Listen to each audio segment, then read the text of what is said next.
Hello student, मेरा नाम अब्दुल रहमान है। मेरे चैनल कम्पीट विद मैथ पर आपका स्वागत है।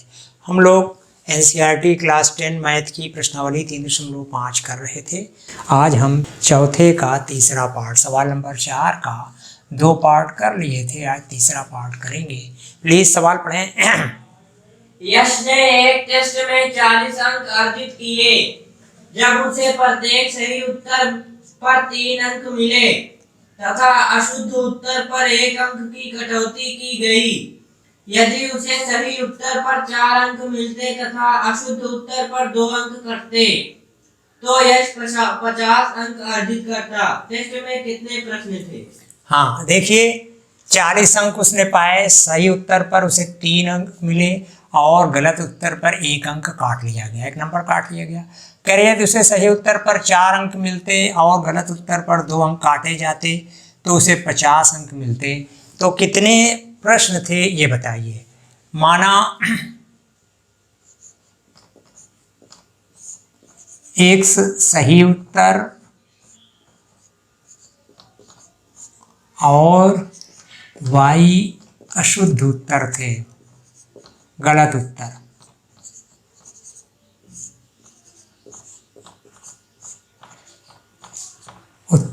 थे।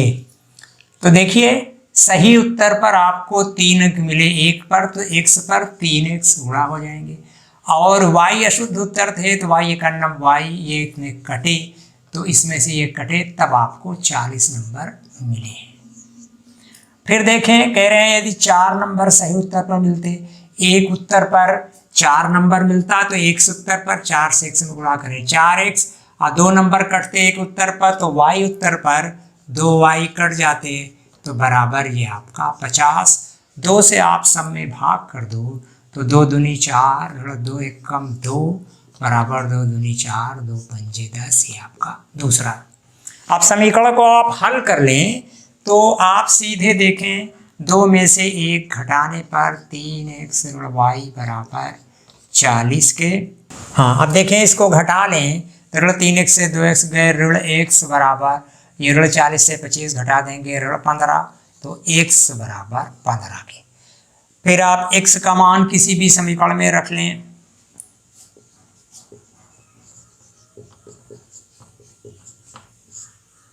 चलिए समीकरण 2 में रखने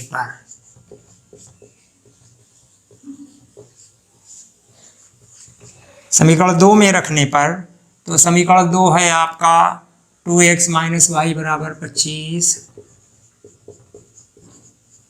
तो 2 गुणे x की जगह 15 रख दें, ऋण y बराबर 25। अब 15 दूनी 30, ऋण y बराबर 25 तो ऋण y बराबर 25, ऋण 30 तो ऋण y बराबर ऋण 5 तो y बराबर 5 के। अब कुल प्रश्न उन्होंने पूछा है, कुल प्रश्न कितने थे? तो ये कुल प्रश्न हो जाएगा x धन y, x सही थे और y उसमें अशुद्ध थे तो 15 धन 5 बराबर 20। ये कुल प्रश्न आपके 20 थे। प्लीज चौथा सवाल पढ़ें। एक राजमार्ग पर 2 स्थान A और B 100 किलोमीटर की दूरी पर हैं। एक कार A से तथा दूसरी कार B से एक ही समय चलना प्रारंभ करती हैं। यदि ये कारें भिन्न भिन्न चालों से एक ही दिशा में चलती हैं तो वे 5 घंटे पश्चात मिलती हैं। यदि वे विपरीत दिशा में चलती हैं तो 1 घंटे के पश्चात मिलती हैं। दोनों कारों की चाल ज्ञात कीजिए। हाँ, देखिए ये 2 स्थान हैं A और B, इनके बीच की दूरी 100 किलोमीटर है। जब दोनों कारें एक A से और एक B से एक ही दिशा में चलती हैं तो 5 घंटे बाद मिलती हैं। जब एक ही दिशा में चलेंगी तो यहाँ कहीं बिंदु C पर आकर मिलती हैं और जब दोनों विपरीत दिशा में, यानी ये इधर जा रही है ये इधर जा रही है, तो दोनों कहीं पर मध्य में, मध्य का मतलब बीच रास्ते में कहीं पर मिलेंगी, ठीक मध्य में नहीं मिलती हैं तो 1 घंटे बाद मिलती हैं। तो कह रहे हैं दोनों कारों की चाल ज्ञात कीजिए। माना पहली कार की चाल x किलोमीटर प्रति घंटा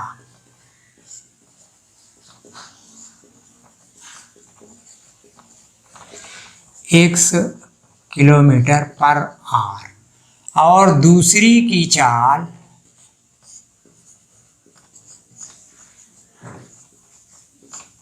y kilometre per hour.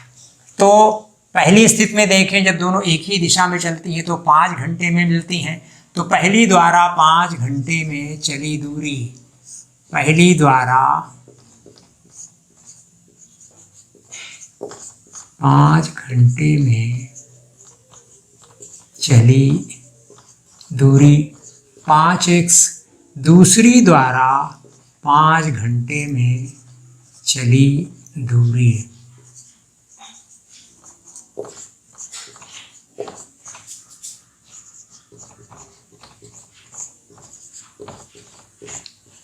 5y, और यही दूरी जो है आपकी, देखिए ये 5x है और ये 5y है।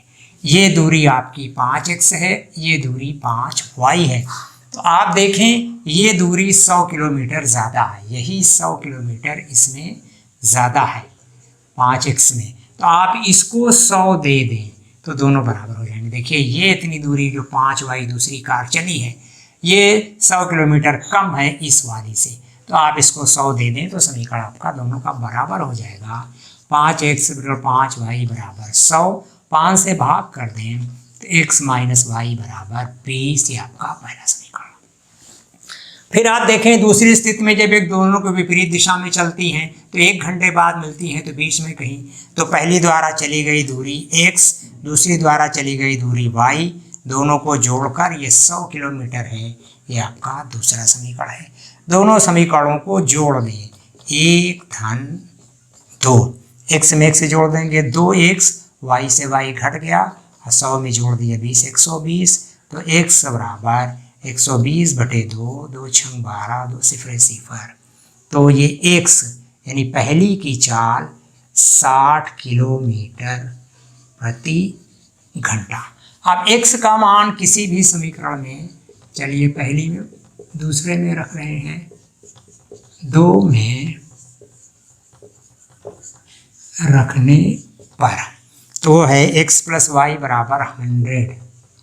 समीकरण आपका देखें दूसरा वाला, x प्लस वाई बराबर 100, यहाँ से ये जो है आप 60 रख दें x की जगह, 60 धन y बराबर 100, तो y बराबर 100 माइनस 60, तो y बराबर 40 किलोमीटर पर आवर। ये आपका उत्तर रहा। हाँ प्लीज अगला सवाल पढ़ें, चौथे का 5वां। एक आयत का क्षेत्रफल 9 वर्ग इकाई कम हो जाता है यदि उसकी लंबाई 5 इकाई कम कर दी जाए और चौड़ाई 3 इकाई बढ़ा दी जाती है।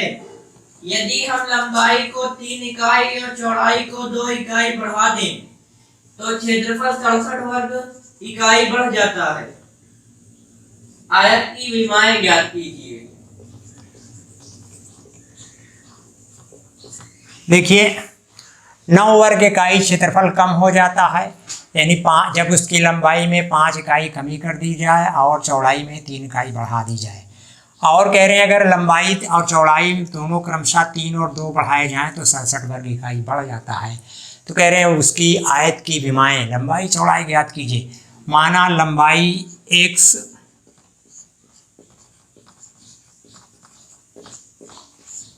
x इकाई और चौड़ाई आपकी y इकाई,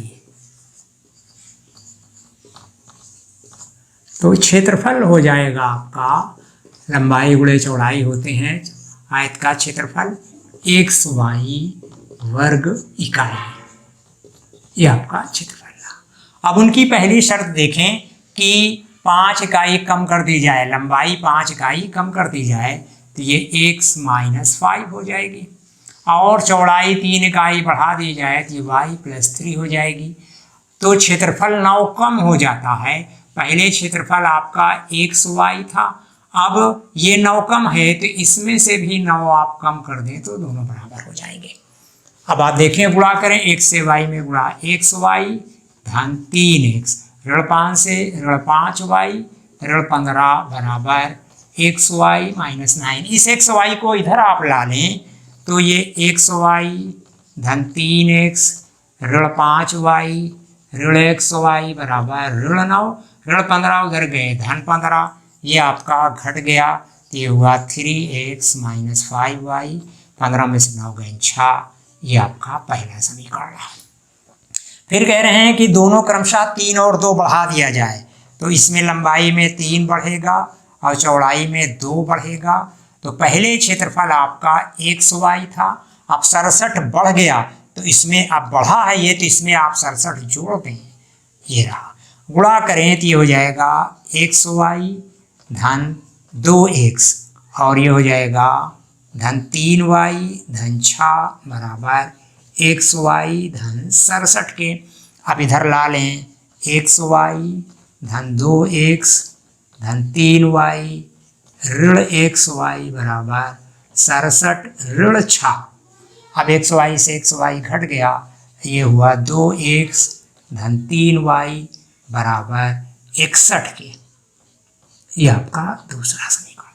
अब आप ध्यान दें, आप इसमें गुणांक बराबर करेंगे, 2 से समीकरण 1 में गुणा कर दें, 3 से समीकरण 2 में गुणा कर दें, 2 गुणे समीकरण 1, ये हो जाएगा 2 तिहाई 6x ऋण 2 पंजे 10y बराबर 2 छंग 12। अब आपका ये समीकरण 3 रहा, और 3 गुणे समीकरण 2 कर दें तो 3 दूनी 6x ऋण धन 3 त्रिका 9y बराबर 3 एकम 3 और 3 छंग 18, ये आपका समीकरण 4 रहा।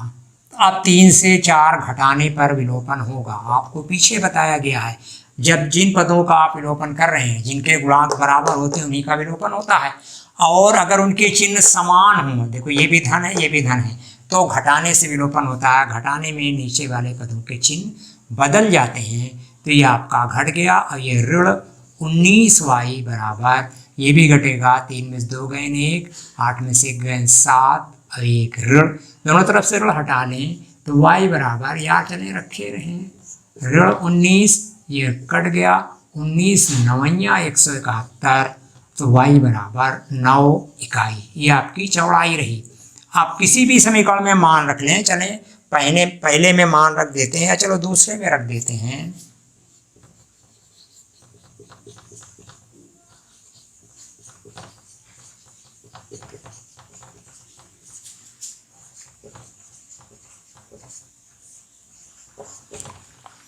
To x plus